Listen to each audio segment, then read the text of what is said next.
एक समय श्री सूत जी ने अपने गुरु श्री व्यास जी से कहा कि गुरुदेव, कृपा करके आप मुझे माघ मास का महात्म्य कहिए, क्योंकि मैं आपका शिष्य हूँ।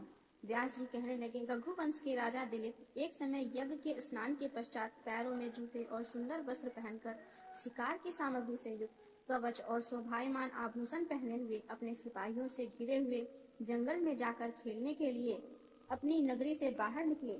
उनके सिपाही जंगल में शिकार के लिए मृग, व्याघ्र, सिंह आदि जंतुओं की तलाश में इधर उधर फिरने लगे। उसी वन में वन स्थली अत्यंत शोभा को प्राप्त हो रही थी। वन में कहीं वृक्षों पर मोर नाच रहे थे, कहीं कहीं मृगों के झुंड फिरते थे, कहीं गीदड़ अपना भयंकर शब्द कर रहे थे, कहीं गेंडों का समूह हाथियों के समान फिर रहा था, कहीं वृक्षों के कुटरों में बैठे हुए उल्लू अपना भयानक शब्द कर रहे थे, कहीं सिंहों के पद चिन्हों के साथ घायल मृगों के रक्त से भूमि लाल हो रही थी, कहीं दूध से भरी थनों वाली सुंदर भैंसें फिर रही थी, कहीं पर सुगंधित पुष्प हरी भरी लताएं वन की शोभा बढ़ा रही थी, कहीं बड़े बड़े पेड़ खड़े थे तो कहीं पर उन पेड़ों पर बड़े बड़े अजगर और उनकी केचुलियां भी पड़ी हुई थी। उसी समय राजा के सिपाहियों के बाजे की आवाज सुनकर एक मृग वन में से निकलकर भागने लगा और बड़ी बड़ी चौकड़ियां भरता हुआ आगे बढ़ा। राजा ने उसके पीछे अपना घोड़ा दौड़ाया, परंतु मृग पूरी शक्ति से भागने लगा।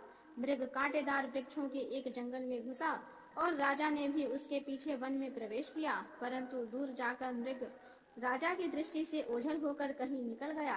राजा निर्जन वन में अपने सैनिकों सहित प्यास के मारे अति दुखी हो गया। दोपहर के समय अधिक मार्ग पर चलने से सैनिक थक गए और घोड़े रुक गए। कुछ थोड़ी देर बाद राजा ने एक बड़ा भारी सुंदर सरोवर देखा, जिसके किनारों पर घने वृक्ष थे। इसका जल सज्जनों के हृदय के समान स्वच्छ और पवित्र था। सरोवर का जल लहरों से बड़ा सुंदर लगता था। जल अनेक प्रकार के जल जंतु, मछलियां आदि स्वच्छंदता से इधर उधर फिर रही थी। दुष्टों के समान निर्दयी चित्त वाले मगरमच्छ भी थे। किसी जगह लोभी के घर के समान सीमान भी पड़ी हुई थी। जैसे विपत्ति में पड़े हुए लोगों के दुखों को हरने वाले दानी पुरुष के समान यह सरोवर अपने जल से सबको सुखी करता था, जैसे मेघ चातकों के दुख को हरता है। इस सरोवर को देखकर राजा की थकावट दूर हो गई। रात्रि को राजा ने वहीं विश्राम किया और सैनिक पहरा देने लगे और चारों तरफ फैल गए। रात के अंतिम समय में सूकरों के एक झुंड ने आकर सरोवर में पानी पिया और कमल के झुंड के पास आया। तब शिकारियों ने सावधान होकर सूकरों पर आक्रमण किया और उनको मारकर पृथ्वी पर गिरा दिया। उस समय सब शिकारी कोलाहल करते हुए बड़ी प्रसन्नता के साथ राजा के पास गए और राजा प्रभात हुआ देखकर उनके साथ ही अपनी नगरी की तरफ चल पड़ा। रास्ते में एक तपस्वी को देखा, जिसका शरीर तपस्या और नियमों के कारण बिल्कुल सूख गया था, जो मृग छाला और वल्गन पहने हुए था और नख, रोम तथा केश धारण किए था। राजा ने ऐसे घोर तपस्वी को देखकर बड़े आश्चर्य से उसको प्रणाम किया और हाथ जोड़कर खड़ा हो गया। तपस्वी ने राजा को कहा कि हे राजन, इस पुण्य शुभ माघ में इस सरोवर को छोड़कर तुम यहाँ से क्यों जाने की इच्छा करते हो? तब राजा कहने लगे कि महात्मन, मैं तो माघ मास में स्नान के फल को कुछ भी नहीं जानता। कृपा करके आप विस्तार पूर्वक मुझको बतलाई। राजा के ऐसे वचन सुनकर तपस्वी कहने लगे कि राजन, भगवान सूर्य बहुत शीघ्र उदय होने वाले हैं, इसीलिए यह समय हमारे लिए स्नान का है, कथा का नहीं। सो आप स्नान करके अपने घर को जाओ और अपने गुरु श्री वशिष्ठ जी से इस महात्म्य को सुनो। इतना कहकर तपस्वी सरोवर में स्नान के लिए चले गए और राजा भी विधि पूर्वक सरोवर में स्नान करके अपने राज्य को लौटा और रनिवास में जाकर तपस्वी की सब कथा रानी को सुनाई। तब सूत जी कहने लगे कि महाराज, राजा ने अपने गुरु वशिष्ठ जी से क्या प्रश्न किया और उन्होंने क्या उत्तर दिया, सो कहिए। व्यास जी कहने लगे, हे सूत जी, राजा दिलीप ने रात्रि को सुख से सोकर प्रातः समय ही अपने गुरु वशिष्ठ जी के पास जाकर उनके चरणों को छूकर प्रणाम करके तपस्वी के बताए हुए प्रश्न को अति नम्रता से पूछा कि हे गुरु जी, आपने आचार, दंड, नीति, राजधर्म तथा चारों वर्णों के चारों आश्रमों की क्रियाओं, दान और उनके विधान, यज्ञ और उनकी विधियां, व्रत, उनकी प्रतिष्ठा तथा भगवान विष्णु की आराधना अनेक प्रकार से तथा विस्तार पूर्वक मुझको बतलाई। अब मैं आपसे माघ मास के स्नान के महात्म्य को सुनना चाहता हूँ। सो हे तपोधन, नियम पूर्वक इसकी विधि समझाइए। गुरु वशिष्ठ जी कहने लगे कि हे राजन, तुमने दोनों लोकों के कल्याणकारी वनवासी तथा गृहस्थियों के अंतःकरण को पवित्र करने वाले माघ मास के स्नान का बहुत सुंदर प्रश्न पूछा है। मकर राशि के सूर्य के आने पर माघ मास में स्नान का फल गौ, भूमि, तिल, वस्त्र, स्वर्ण, अन्न, घोड़ा आदि दानों तथा चंद्रायन और ब्रह्मा कूट व्रत आदि से भी अधिक होता है। वैशाख तथा कार्तिक में जप, दान, तप और यज्ञ बहुत फल देने वाले हैं, परंतु माघ मास में इनका फल बहुत ही अधिक होता है। माघ में स्नान करने वाला पुरुष राजा और मुक्ति के मार्ग को जानने वाला होता है। दिव्य दृष्टि वाले महात्माओं ने कहा है कि जो मनुष्य माघ मास में सकाम या भगवान के निमित्त नियम पूर्वक माघ मास में स्नान करता है वह अत्यंत फल वाला होता है। उसको शरीर की शुद्धि, प्रीति, ऐश्वर्य तथा चारों प्रकार के फलों की प्राप्ति होती है। अदिति ने 12 वर्ष तक मकर संक्रांति में अन्न त्याग कर स्नान किया। इससे तीनों लोगों को उज्जवल करने वाले 12 पुत्र उत्पन्न हुए।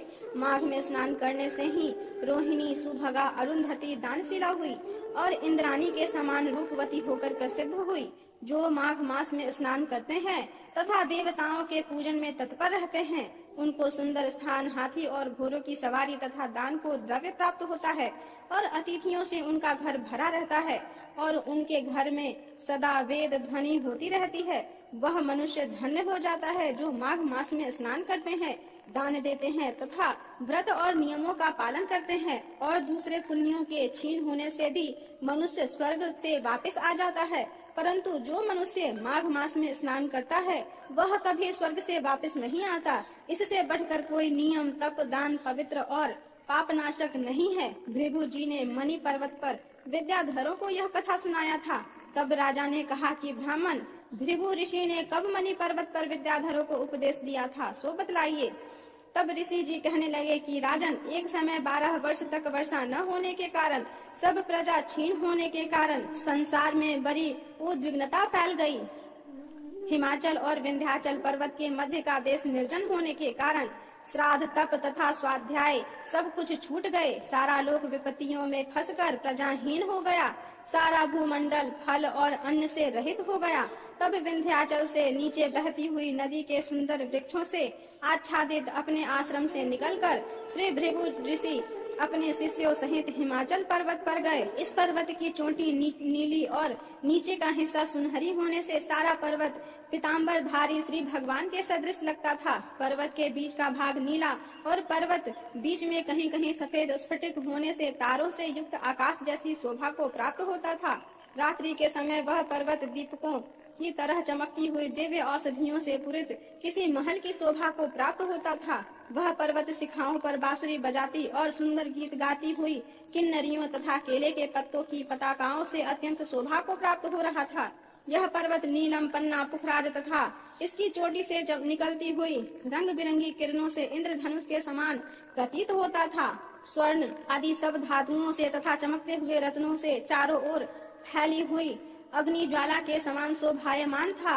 इसकी कंदराओं में काम पीड़ित विद्याधरी अपने पतियों के साथ आकर रमन करती हैं और गुफाओं में ऐसे ऋषि मुनि जिन्होंने संसार के सब कलेशों को जीत लिया है, रात दिन ब्रह्म का ध्यान करते हैं और कई एक हाथ में रुद्राक्ष की माला लिए हुए शिव के आराधना में लगे हुए हैं। पर्वत के नीचे भागों में जंगली हाथी अपने बच्चों के साथ खेल रहे हैं तथा कस्तूरी वाले रंग बिरंगे मृगों के झुंड इधर उधर भाग रहे हैं। यह पर्वत सदा राजहंस तथा मोरों से भरा रहता है, इसी कारण इसको हम कुंड कहते हैं। यहाँ पर सदैव ही देवता, गुह्यक और अप्सरा निवास करते हैं। तब राजा दिलीप कहने लगे कि महाराज, यह पर्वत कितना ऊंचा और कितना लंबा चौड़ा है।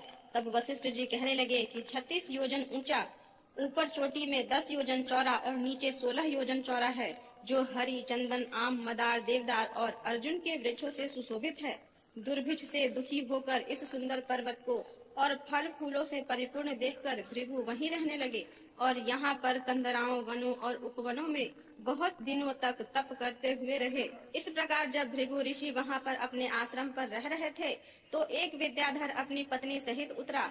वह अत्यंत दुखी थे। उन्होंने भृगु ऋषि को प्रणाम किया और ऋषि से बड़े मीठे स्वर में उनसे कहा कि हे विद्याधर, तुम बड़े दुखी दिखाई देते हो, इसका क्या कारण है? तब विद्याधर कहने लगा कि महाराज, पुण्य के फल को पाकर, स्वर्ग पाकर तथा देवतुल्य शरीर पाकर भी मेरा मुख व्याघ्र जैसा है।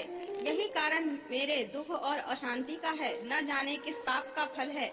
मेरे चित्त की व्याकुलता का दूसरा कारण भी सुनिए।